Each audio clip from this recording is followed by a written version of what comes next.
Kaziranga national പാർക്കിലെ central സോണിലുള്ള രണ്ടാമത്തെ safari നമ്മളിവിടെ സ്റ്റാർട്ട് ചെയ്യാം. 3 റൈനോസ് ഉൾപ്പെടുന്ന ഒരു സ്കൾപ്ചർ ഇവിടെ ചെയ്തു വച്ചേക്കുന്ന കാര്യം ഞാൻ കഴിഞ്ഞ വീഡിയോയിൽ പറഞ്ഞിട്ടുണ്ടായിരുന്നു. അതിൻ്റെ ബാക്ക് സ്റ്റോറി എന്താണെന്ന് അറിയണ്ടേ? 2022 സെപ്റ്റംബറിലാണ് ഈ ഒരു സ്കൾപ്ചർ ഇവിടെ ഇനോഗ്രേറ്റ് ചെയ്യപ്പെട്ടത്. ഇവിടെയുള്ള റൈനോസിൻ്റെ സംരക്ഷണത്തിനായിട്ട് ജീവൻ പോലും പണയം വെച്ച് പ്രവർത്തിക്കുന്ന ഫോറസ്റ്റ് ഗാർഡ്സിന് ഒരു ട്രിബ്യൂട്ടായിട്ടും അതുപോലെ പോച്ചേഴ്സിനൊരു വാർണിംഗുമായിട്ടാണ് ഈ ഒരു സ്കൾപ്ചർ ഇവിടെ കൊണ്ടുവന്നിരിക്കുന്നത്. കഴിഞ്ഞ 40 കൊല്ലമായിട്ട് പോച്ചേഴ്സിൻ്റെ കയ്യിൽ നിന്നും പിടിച്ചെടുക്കപ്പെട്ട റൈനോസിൻ്റെ കൊമ്പുകൾ കത്തിച്ചെടുത്ത ചാമ്പൽ കൊണ്ടാണ് ഇത് നിർമ്മിച്ചേക്കുന്നത്. ഏകദേശം 128.56 കിലോ ചാമ്പൽ. റൈനോസിലെ ആണും പെണ്ണും കുട്ടിയുമാണ് ചാമ്പൽ വെച്ച് നിർമ്മിച്ചേക്കുന്നത്. മറ്റുള്ള മെറ്റീരിയൽസ് വെച്ച് ഫോറസ്റ്റ് ഗാർഡ്സിനെ നിർമ്മിച്ചിട്ടുണ്ട്. ഇന്നത്തെ സഫാരിയിൽ ഏറ്റവും അടുത്ത് കിട്ടിയ ആദ്യത്തെ കാഴ്ച ഒരു കൂട്ടം ആനയാണ്. കൂട്ടത്തിൽ ചെറുതാണെങ്കിൽ ഒരു കൊമ്പനാന ഉണ്ടായിരുന്നു എന്നുള്ളതാണ് സ്പെഷ്യാലിറ്റി. എന്തുകൊണ്ടാണെന്നറിയില്ല. കസിരംഗയിലെ ഇത്തവണത്തെ സഫാരികളിലൊക്കെ ആയിട്ട് വളരെ കുറച്ച് കൊമ്പന്മാരെയാണ് നമ്മൾ കണ്ടത്. നമ്മുടെ ഡ്രൈവറായിട്ടുള്ള മോത്തിയൂറിൻ്റെ നിർബന്ധപ്രകാരം ടൈഗർ പാസ് ചെയ്യാൻ സാധ്യതയുള്ള ആ ഒരു ഏരിയയിലേക്കാണ് നമ്മൾ നേരിട്ട് പോകുന്നത്. ഇത് നമ്മളെ ടൈഗറിനെ കാണിക്കാനുള്ള ആവേശമാണോ അതോ പുള്ളിക്ക് വണ്ടി പാർക്ക് ചെയ്ത് റെസ്റ്റ് ചെയ്യാനുള്ള ആഗ്രഹം കൊണ്ടാണോ എന്നുള്ളത് ഇപ്പോഴും ഒരു ചോദ്യചിഹ്നമാണ്. പോകുന്ന വഴിക്ക് ഏതായാലും കാട്ടെരുമകളുടെ സൈറ്റിംഗ് കിട്ടി. Wild water buffalo. ഇവരെ ഏഷ്യൻ വൈൽഡ് ബഫല്ലോ എന്നും ഏഷ്യാറ്റിക് വൈൽഡ് ബഫല്ലോ എന്നും വൈൽഡ് ബഫല്ലോ എന്നൊക്കെ വിളിക്കാറുണ്ട്. 1986 മുതൽ ഇവർ IUCN റെഡ് ലിസ്റ്റിൽ എൻഡേഞ്ചേർഡ് സ്പീഷീസ് ആയിട്ടാണ് ലിസ്റ്റ് ചെയ്യപ്പെട്ടിട്ടുള്ളത്. ഗ്ലോബൽ പോപ്പുലേഷൻ 4000 ഇൻഡിവിജ്വൽസിലും കുറവാണുള്ളത്. അതിൽ 91% ഇന്ത്യയിലാണ്. അതിലും മേജർ പോപ്പുലേഷൻ വരുന്നത് ആസാമിൽ തന്നെയാണ്. 2026 സ്റ്റാർട്ടിങ്ങിൽ കൺസർവേഷനിസ്റ്റ് കാസിരംഗ നാഷണൽ പാർക്കിൽ നിന്നും കുറച്ച് വൈൽഡ് വാട്ടർ ബഫലോസിനെ കാൻഹ ടൈഗർ റിസർവിലേക്ക് മാറ്റിയിട്ടുണ്ടായിരുന്നു. ഇത് അവരുടെ പോപ്പുലേഷൻ സസ്റ്റെയിൻ ചെയ്യാൻ സഹായിക്കുമെന്നാണ് കരുതപ്പെടുന്നത്. വാട്ടർ ബഫലോസ് ഷോൾഡർ ലെവലിൽ ഏകദേശം 6 അടിയോളം പൊക്കവും 600 മുതൽ 1200 വരെ കിലോ ഭാരവും വരുന്ന വലിയ ജീവികളാണ്. ഇവർ കൂടുതലായും കാണപ്പെടുന്ന വെറ്റ്ലാൻഡ്സിൽ പുതഞ്ഞു പോകാതിരിക്കാനായിട്ട് ഡിസൈൻ ചെയ്ത രീതിയിലുള്ളതാണ് ഇവരുടെ വീതിയുള്ള കുളമ്പുകൾ. കാസിരംഗ നാഷണൽ പാർക്കിലെ ബിഗ് 5 എന്ന് പറയുന്ന animals rhino, Bengal tiger, Asian elephant, wild water buffalo പിന്നെ സ്വാമ്പ് ഡിയർ ആണ്. 2006 ഇതിനെ ഒരു ടൈഗർ റിസർവ് ആയിട്ട് ഡിക്ലെയർ ചെയ്യുന്നത്. പല വെറൈറ്റി സ്പീഷീസിൻ്റെ ഒരു ബ്രീഡിംഗ് ഗ്രൗണ്ടാണ് കാസിരംഗ നാഷണൽ പാർക്ക്. ഇവിടുത്തെ ഏറ്റവും ഫേമസ് ആയിട്ടുള്ള ഒരു റേഞ്ചിലാണ് നമ്മളിപ്പോൾ പൊയ്ക്കൊണ്ടിരിക്കുന്നത്. കൊഹോറ അഥവാ സെൻട്രൽ റേഞ്ച്. ഗോൾഡൻ ടൈഗറിൻ്റെ പ്രസൻസ് റിപ്പോർട്ട് ചെയ്യപ്പെട്ടിട്ടുള്ളതും ഈ ഒരു റേഞ്ചിൽ നിന്നാണ്. ടൈഗറിനെ അന്വേഷിച്ച് വന്ന് ഞങ്ങളെ വെൽക്കം ചെയ്തത് ഒരു സാമ്പാഡിയറാണ്, ഒത്ത ഒരു മെയിൽ. ഇന്ത്യയിൽ ഏകദേശം എല്ലാ കാടുകളിലും ഈ ഒരു കക്ഷിയെ കാണാറുണ്ട്. മലയാളത്തിൽ ഇവരെ മ്ലാവ് എന്നാണ് വിളിക്കാറ്. ഈ പുള്ളിയുടെ പതുങ്ങിയുള്ള നടത്തം കണ്ടപ്പോൾ ടൈഗറിനെ കാണുമെന്നുള്ള പ്രതീക്ഷ ഞങ്ങൾക്ക് ആക്ച്വലി ഇരട്ടിക്കുകയാണ് ചെയ്തത്. ഗോൾഡൻ ടൈഗർ ഉൾപ്പെടുന്ന ടൈഗേഴ്സിൻ്റെ പ്രസൻസ് ഏറ്റവും കൂടുതലുള്ളൊരു ഏരിയയാണിത്. ഈ സാമ്പാഡിയറിന് എന്തോ ഒരു ഇഞ്ചുറി പറ്റിയിട്ടുണ്ട്. അതുകൊണ്ട് ആൾ വളരെ പതിയാണ് മൂവ് ചെയ്യുന്നത്. ഈ ഒരു കാരണം കൊണ്ട് തന്നെ ടൈഗേഴ്സിന് ഇതൊരു ഈസി പ്രേ ആയിരിക്കും. സാധാരണഗതിയിൽ ഒരു സാമ്പാഡിയർ 100 മുതൽ 350 കിലോ വരെ തൂക്കം വരാറുണ്ട്. ചില എക്സെപ്ഷണലായിട്ടുള്ള മെയിൽ സാമ്പാഡിയേഴ്സ് 500 കിലോയ്ക്ക് മുകളിൽ തൂക്കം വരാറുണ്ടെന്നാണ് പറയപ്പെടുന്നത്. സാധാരണയായിട്ട് ഇവർ ഒറ്റയ്ക്കോ അല്ലെങ്കിൽ 3-4 പേരടങ്ങുന്ന ചെറിയ ഗ്രൂപ്പുകളോ ആയിട്ടാണ് നടക്കാറ്. മേറ്റിംഗ് സീസണിൽ കാണപ്പെടുന്നു എന്ന് വിശ്വസിക്കപ്പെടുന്ന സോർ സ്പോട്ട് പുള്ളിയുടെ കഴുത്തിൽ നല്ല ക്ലിയർ ആയിട്ട് കാണാം. സാമ്പാഡിയറിനെ നോക്കിയെന്ന സമയത്ത് റോഡ് ക്രോസ് ചെയ്ത് മറ്റൊരു മഹാൻ ഇങ്ങോട്ട് വരുന്നുണ്ട്.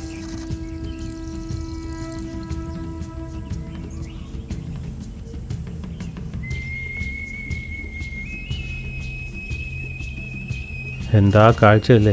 യമൻ്റെ വാഹനം എന്നൊക്കെ പറഞ്ഞ് ബുക്കിലൊക്കെ കാണിച്ചു തന്ന പടം പോലെയുണ്ട്. ഇവരുടെ കൊമ്പുകളാണ് ഇവരുടെ ഏറ്റവും വലിയ ഹൈലൈറ്റ്. എഡ്ജസ് തമ്മിലുള്ള അകലം വെച്ച് നോക്കുമ്പോൾ ഏകദേശം 2 മീറ്റർ, അതായത് 6.5 അടിയോളം നീളം വരാറുണ്ട് ഈ കൊമ്പിന്. ഒരു ആവറേജ് ഇന്ത്യൻ്റെ ഹൈറ്റ് 6 അടിക്ക് താഴെയാണെന്ന് ഓർക്കണം. ഈ സൈസും കൊമ്പൊക്കെ കാരണം ടൈഗറിന് പോലും അത്ര ഈസി ആയിട്ടുള്ള ഒരു പ്രേ അല്ല ഇവർ. നല്ല ഡോമിനൻ്റ് ആയിട്ടുള്ള ടൈഗേഴ്സ് മാത്രമേ ഇവരെ ഹണ്ട് ചെയ്യാനായിട്ട് ശ്രമിക്കാറുള്ളൂ. കാസിരംഗയിൽ അങ്ങനെയുള്ള ടൈഗേഴ്സ് ഉണ്ട്. വളരെ അഗ്രസീവായിട്ടുള്ള നേച്ചർ ആയതുകൊണ്ട് പലതവണ ഹണ്ടിനിടയിൽ ടൈഗേഴ്സിനും പരിക്ക് പറ്റാറുണ്ട്. ഇവരുടെ സോഷ്യൽ സ്ട്രക്ചർ ഏകദേശം ആനയുമായിട്ട് സാമ്യമുള്ളതാണ്. ഏറ്റവും പ്രായം ചെന്ന ഫീമെയിൽ ആയിരിക്കും ഗ്രൂപ്പ് ലീഡ് ചെയ്യുന്നത്. ഏകദേശം 30 ഇൻഡിവിജ്വൽസ് വരെയുള്ള ഗ്രൂപ്പ്സ് ഫോം ചെയ്യാറുണ്ട്. മീറ്റിംഗ് സീസൺ ആവുന്നതുവരെ മെയിൽസ് ബാച്ചിലേഴ്സിൻ്റെ ഒരു ഗ്രൂപ്പായിട്ടോ അല്ലെങ്കിൽ ഒറ്റയ്ക്കോ ആയിരിക്കും നടക്കുന്നത്. ബൊവീൻ ഫാമിലിയിൽ മനുഷ്യൻ ഏറ്റവും ത്രെട്ടുള്ള ഒരു അനിമലായിട്ട് കൺസിഡർ ചെയ്യുന്നത് വൈൽഡ് വാട്ടർ ബഫലോസിനെയാണ്. ഇവർ പ്രത്യേകിച്ച് പ്രൊവോക്കേഷനൊന്നും ഇല്ലാതെ അറ്റാക്ക് ചെയ്യാറുണ്ട്. ആശാൻ പുല്ലൊക്കെ മേഞ്ഞ് നേരെ പോകുന്നത് നമ്മുടെ മ്ലാവ് നിൽക്കുന്ന സ്ഥലത്തേക്കാണ്. ഇങ്ങനെയുള്ള സിറ്റുവേഷൻസിലാണ് സാധാരണ വൈൽഡ് ലൈഫ് ഫോട്ടോഗ്രാഫേഴ്സിൻ്റെ മനസ്സിലൊരു ലഡ്ഡു പൊട്ടുന്നത്. എന്തെങ്കിലും ആക്ഷനൊക്കെ നടക്കാനുള്ള ചാൻസസ് ആണ് ഇതൊക്കെ. സാമ്പാഡിയറും വാട്ടർ ബഫലോയും തമ്മിലൊരു ഫൈറ്റും അല്ലെങ്കിൽ ടൈഗർ വന്ന് ഇതിൽ ഏതിനെങ്കിലും അറ്റാക്ക് ചെയ്യുന്ന ഒരു സീനൊക്കെ ആലോചിച്ച് പകൽ സ്വപ്നം കണ്ട് ഞങ്ങൾ അവിടെ ഇരിക്കുകയായിരുന്നു. ഇത്ര കൂളായിട്ട് ഇവരൊക്കെ നടക്കുന്ന സമയത്ത് ടൈഗർ വരാൻ ചാൻസസ് ഇല്ലെന്ന് നമുക്ക് നന്നായിട്ട് അറിയാമെങ്കിലും ഇതൊക്കെ ഓരോ ആഗ്രഹങ്ങളല്ലേ. പ്രത്യേകിച്ച് അലാം കോൾസ് ഒന്നും ഒരു സൈഡിൽ നിന്ന് കേൾക്കുന്നുമില്ല. വെള്ളം ലക്ഷ്യം വെച്ച് നേരെ നടന്നുകൊണ്ടിരുന്ന വാട്ടർ ബഫലോ പെട്ടെന്ന് ഒരു സെക്കൻഡ് നിന്നിട്ട് തിരിഞ്ഞ് സാമ്പാടിയറിനെ ഒന്ന് നോക്കി. സാമ്പാറിനാണെങ്കിൽ ഒരു എക്സ്പ്രഷനും ഇല്ല. എൻ്റെ സ്റ്റാൻഡ് വിട്ട് ഞാനൊരു അടി അങ്ങോട്ടോ ഇങ്ങോട്ടോ നീങ്ങില്ല എന്നുള്ള ഭാവം. പിന്നെ അവിടെ സംഭവിക്കാൻ പാടില്ലാത്ത ഒന്നാണ് സംഭവിച്ചത്.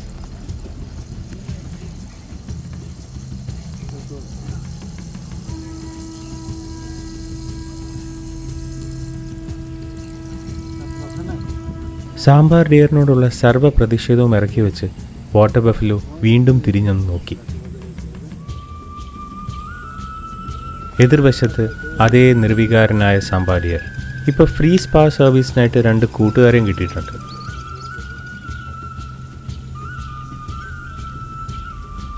ഇനി ഇവിടെ നിന്നിട്ട് ഒരു കാര്യമില്ല എന്ന് മനസ്സിലാക്കിയ വാട്ടർ ബഫലോ വീണ്ടും വെള്ളം ലക്ഷ്യം വെച്ച് നടന്നു തുടങ്ങി.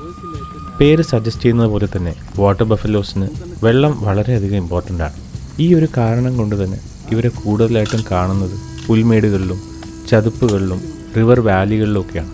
സസ്യഭുക്കുകളായിട്ടുള്ള ഇവർ കൂടുതലായിട്ടും കഴിക്കുന്നത് പുല്ലും വെള്ളത്തിൽ വളർത്തുന്ന സസ്യങ്ങളൊക്കെയാണ്. കാടുകളിലേക്കുള്ള മനുഷ്യരുടെ കടന്നുകയറ്റം ഇവരുടെ നിലനിൽപ്പിന് തന്നെ ഒരു ഭീഷണിയായി മാറിക്കൊണ്ടിരിക്കുകയാണ്. ഹ്യൂമൻ സെറ്റിൽമെൻറ്റ്സ് വളരെ അടുത്തായതുകൊണ്ട് വൈൽഡ് ബഫലോസ് ഇപ്പോൾ ഡൊമസ്റ്റിക് കാറ്റിലുമായിട്ട് ബ്രീഡാവുന്നുണ്ട്. അങ്ങനെയുള്ളൊരു കൂട്ടത്തിനെ നമ്മൾ കഴിഞ്ഞ സഫാരി വീഡിയോയിൽ കണ്ടിരുന്നല്ലോ. മുന്നോട്ട് പോകുമ്പോൾ മേ ബി വൈൽഡ് ബഫലോസ് എന്നുള്ളൊരു പ്യുവർ കാറ്റഗറി തന്നെ ഇല്ലാണ്ടാവാൻ ഇതൊരു കാരണമായേക്കാം. അതുമാത്രമല്ല, ഡൊമസ്റ്റിക് കാറ്റിൽസിൽ നിന്നും ട്രാൻസ്മിറ്റ് ആവുന്ന പാരസൈറ്റ്സ് കാരണം ഒരുപാട് വൈൽഡ് ബഫലോസിന് ഡെത്ത് സംഭവിക്കാറുണ്ട്. ആളിന് കരയിൽ കൂട്ടിരിക്കാനായിട്ട് ഒരു റെഡ് വാറ്റൽ ലാപ്പിംഗ് വന്നിട്ടുണ്ട്. മലയാളത്തിൽ ഇതിനെ ചെങ്കണ്ണൻ തിത്തിരി പക്ഷി എന്നാണ് വിളിക്കാറ്. ബോഡി ടെമ്പറേച്ചർ കൺട്രോൾ ചെയ്യാനായിട്ടും സ്കിന്നിൽ പാരസൈറ്റ്സിൻ്റെ ഉപദ്രവം കുറയ്ക്കാനായിട്ട് ചെളിയിൽ കിടന്നുരുളുകയും വെള്ളത്തിൽ മുഴുവനായിട്ട് മുങ്ങിക്കിടക്കുകയൊക്കെ ചെയ്യുന്നത് വൈൽഡ് ബഫലോസിൻ്റെ ഒരു ശീലമാണ്. ഒന്ന് സൂക്ഷിച്ചു നോക്കിയാൽ ഈ വൈൽഡ് ബഫലോയുടെ കൊമ്പിൻ്റെ മുകളിലായിട്ട് കിടന്ന് പറക്കുന്ന ഒരു കൂട്ടം പ്രാണികളെ കാണാൻ പറ്റും.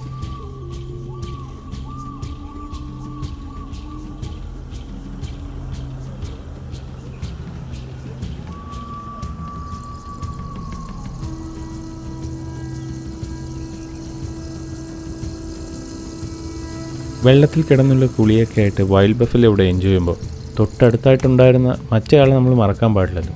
ഒരുപാട് സമയമായിട്ട് നിന്ന് ക്ഷീണിച്ച സാമ്പാർ ഇപ്പോൾ ഇരിക്കാൻ തുടങ്ങിയിട്ടുണ്ട്. ആളിൻ്റെ എക്സ്പ്രഷനിൽ വലിയ വ്യത്യാസമൊന്നും വന്നിട്ടില്ല. ഇവിടെ പ്രത്യേകിച്ച് ആക്ഷൻസ് ഒന്നും നടക്കാൻ സാധ്യതയില്ല എന്ന് മനസ്സിലാക്കിയത് കൊണ്ട് ഞങ്ങളുടെ ശ്രദ്ധ ബാക്കിയുള്ള ഏരിയാസിലേക്ക് തിരിഞ്ഞു. ഇതാണ് ഈസ്റ്റേൺ കാറ്റൽ എഗ്രറ്റ്. കേരളത്തിലും വളരെ കോമൺ ആയിട്ട് കാണുന്നൊരു ബേർഡാണ്. മലയാളത്തിലെ പേര് കാലിമുണ്ടി.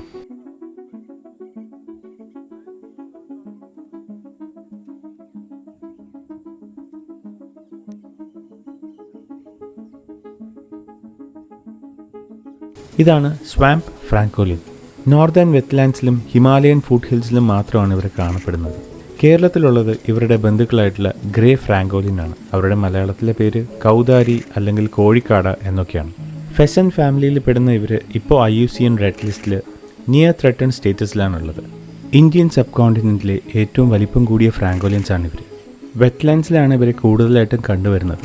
കാടിനുള്ളിലുള്ളതുപോലെ തന്നെ പാഡി ഫീൽഡ്സിലും കരിമ്പിൻ തോട്ടത്തിലൊക്കെ അവർ കാണാറുണ്ട്. ഇവരുടെ ബാക്കിയുള്ള ഗ്ലോബൽ പോപ്പുലേഷൻ ഏകദേശം 7500-നും 20,000-നും ഇടയ്ക്കാണ് വരുന്നത്.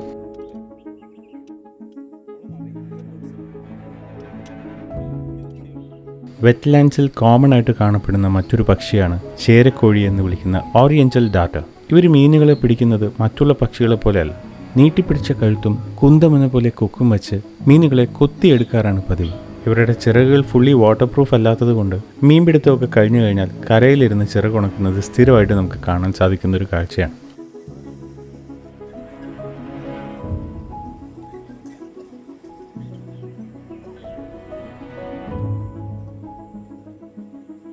ചുറ്റുമുള്ള കാഴ്ചകളൊക്കെ കണ്ട് തിരിഞ്ഞു നോക്കുമ്പോൾ നമ്മുടെ മ്ലാവ് ഇപ്പോഴും അതേ പോസ്റ്റിൽ അവിടെ തന്നെ ഇരിക്കുന്നുണ്ടായിരുന്നു.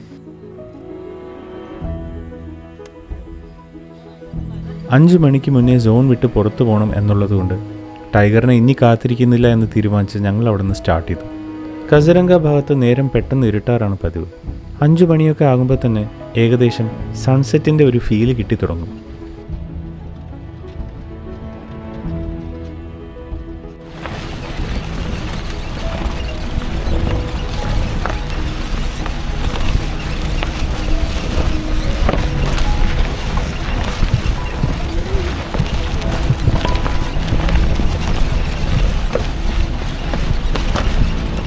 തിരിച്ചു പോകുന്ന വഴിക്ക് ദൂരെയായിട്ട് 2 സാമ്പാർ ഡിയറുകൾ നിൽക്കുന്ന കണ്ടു. ഒരു മീറ്റിങ്ങിനുള്ള ചാൻസ് ഉള്ളത് കൊണ്ട് ഞങ്ങൾ കുറച്ച് സമയം അവിടെ വെയിറ്റ് ചെയ്തു.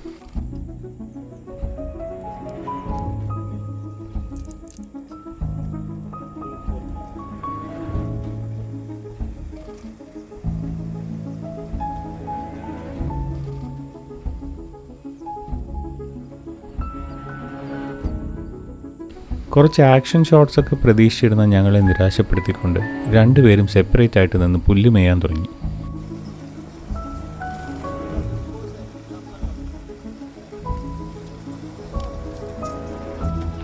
സഫാരിയുടെ ടൈം ഏകദേശം അവസാനിക്കാറായിട്ടുണ്ട്. ഇനിയിപ്പോൾ വലിയ സൈറ്റിങ്ങിനുള്ള ചാൻസസ് ഒന്നുമില്ല. ഏതായാലും ടൈഗറിനെ ഇത്തവണ കാണാൻ പറ്റുമെന്ന് തോന്നുന്നില്ല. വെള്ളം കയറി കിടക്കുന്ന കാരണം ഈ ഫോറസ്റ്റിൻ്റെ 40% ഇപ്പോൾ ക്ലോസ്ഡ് ആണ്. മിക്കവാറും ടൈഗേഴ്സൊക്കെ ആ ഒരു ഏരിയയിലായിരിക്കും ഉണ്ടായിരിക്കുന്നത്.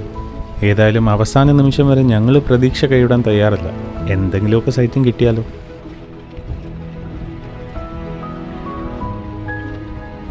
ഈ ഇരിക്കുന്ന കക്ഷിയാണ് റെഡ് ജംഗിൾ ഫൗൾ. കേരളത്തിൽ ഈ സ്പീഷീസ് അങ്ങനെ കാണാറില്ല. ഇവന് പകരം ഗ്രേ ജംഗിൾ ഫൗളിനെയാണ് നമുക്ക് കാണാൻ കിട്ടാറ്. നാട്ടിലൊക്കെ വളർത്തുന്ന കോഴികളുടെ ആൻസെസ്റ്റർ എന്ന് വേണമെങ്കിൽ നമുക്കിവരെ വിശേഷിപ്പിക്കാം. ഈ കാണുന്നത് ഒരു ഫീമെയിലാണ്.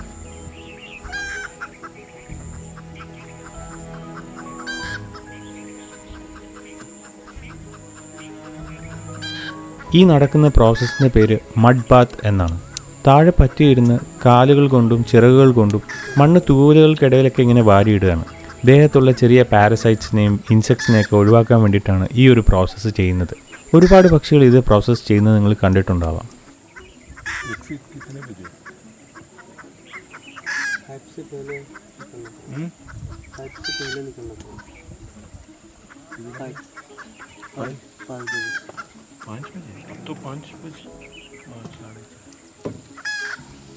അഞ്ചു മണിക്ക് മുന്നേ സോൺ വിട്ട് പുറത്തിറങ്ങണം എന്നുള്ള കാര്യം മോത്തിയൂർ ഇടയ്ക്ക് ഓർമ്മിപ്പിക്കുന്നുണ്ടായിരുന്നു. കാരണം ലേറ്റ് ആയിക്കഴിഞ്ഞാൽ ഇവിടുത്തെ പെർമിറ്റ് ക്യാൻസൽ ആവാനോ സസ്പെൻഡ് ആവാനോ ഉള്ള ചാൻസസ് ഉണ്ട്. കസിരംഗയിൽ ഓടുന്നതെല്ലാം പ്രൈവറ്റ് ജിപ്സീസാണ്. ഇവിടെ ഗവൺമെൻറ്റിൻ്റേതായിട്ടുള്ള സഫാരി വെഹിക്കിൾസ് ഒന്നുമില്ല. അതുകൊണ്ട് തന്നെ ഇവിടുത്തെ റൂൾസിൻ്റെ കാര്യത്തിലൊക്കെ ഇവർ കുറച്ച് കർശനക്കാരാണ്. സഫാരി നടക്കുന്ന സമയത്ത് തന്നെ ഇടയ്ക്കിടയ്ക്ക് ഫോറസ്റ്റിൻ്റെ ഓഫീസേഴ്സ് എല്ലാം വണ്ടിയിൽ ചെക്കിങ്ങിനായിട്ട് വരുന്നുണ്ടായിരുന്നു. ഇലകളൊന്നും അധികം ഇല്ലാത്ത ആ മരത്തിൻ്റെ മുകളിലായിട്ട് കാണുന്നത് ഫിഷ് ഈഗിളിൻ്റെ നെസ്റ്റാണ്.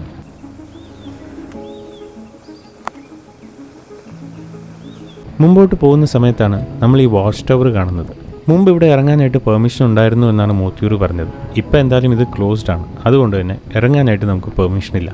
കസിരംഗയിലെ എല്ലാ സോണുകളിലും ഇതുപോലെ ഓപ്പൺ ആയിട്ടുള്ള ഏരിയാസ് ഒരുപാടുണ്ട്. അതുകൊണ്ട് തന്നെയാണ് ഇവിടെ അനിമൽ സൈറ്റിംഗ് കൂടുതലായിട്ട് കിട്ടുന്നത്.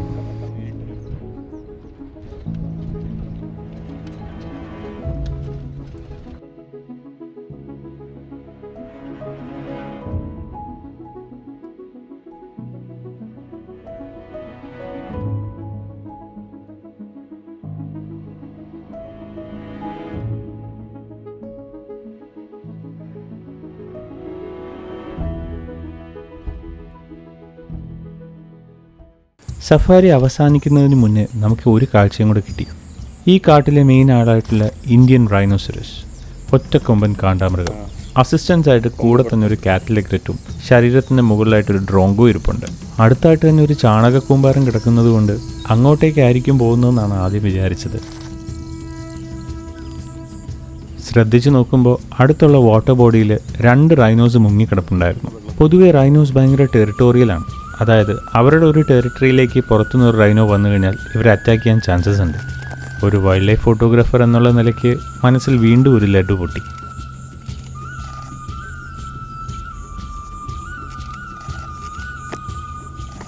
വെള്ളത്തിനകത്ത് കിടക്കുന്ന റൈനോസിനെ കാണാഞ്ഞിട്ടാണോ എന്നറിയില്ല.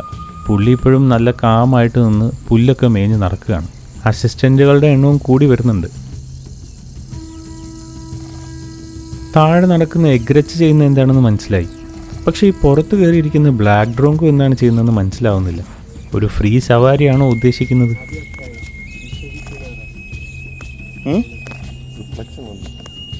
കറങ്ങിത്തിരിഞ്ഞ ആശാൻ ആ വാട്ടർ ബോഡിയുടെ അടുത്ത് വരെ എത്തിയിട്ടുണ്ട്. ഇതിനകത്താണ് ആ 2 റൈനോസും കിടക്കുന്നത്.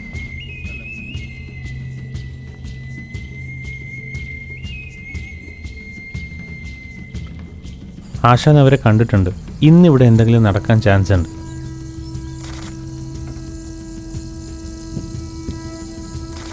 വരുന്ന വരവ് കണ്ടപ്പോൾ ഒരു യുദ്ധമാണ് പ്രതീക്ഷിച്ചത്. പക്ഷേ സമാധാനപ്രിയനായിട്ടുള്ള ആശാൻ വീണ്ടും പുല്ല് മേഞ്ഞു തുടങ്ങി.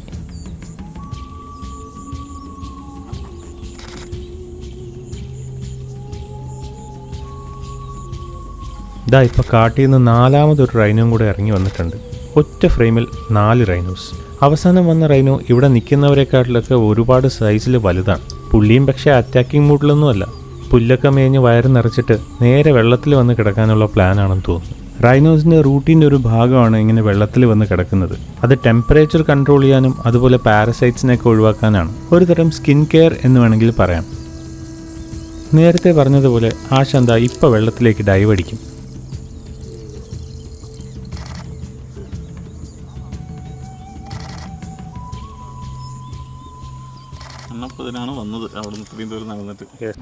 അങ്ങനെ സൈറ്റിങ്ങിൻ്റെ സമയമൊക്കെ കഴിഞ്ഞു. ഇനി പുറത്തേക്കുള്ളൊരു പരക്കം പാച്ചിലാണ്.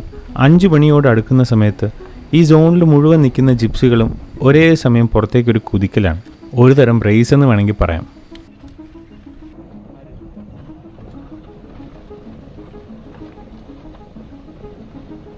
അങ്ങനെ സെൻട്രൽ സോണിൽ നമ്മൾ 2ാമത്തെ സഫാരിയും കഴിഞ്ഞിട്ടുണ്ട്.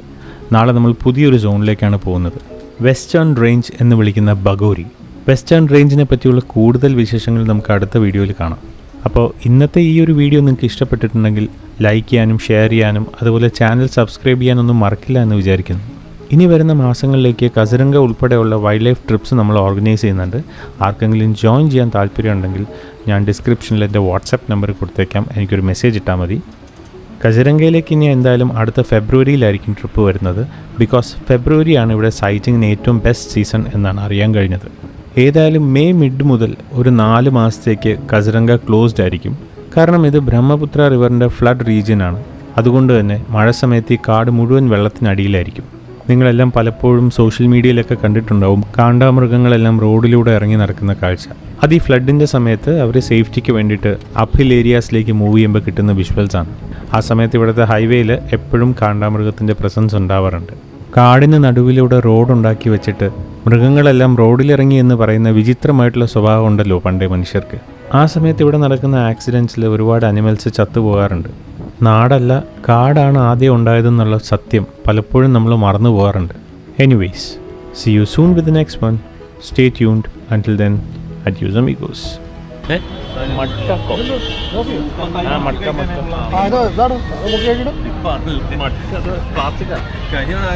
പ്ലാസ്റ്റിക്കാ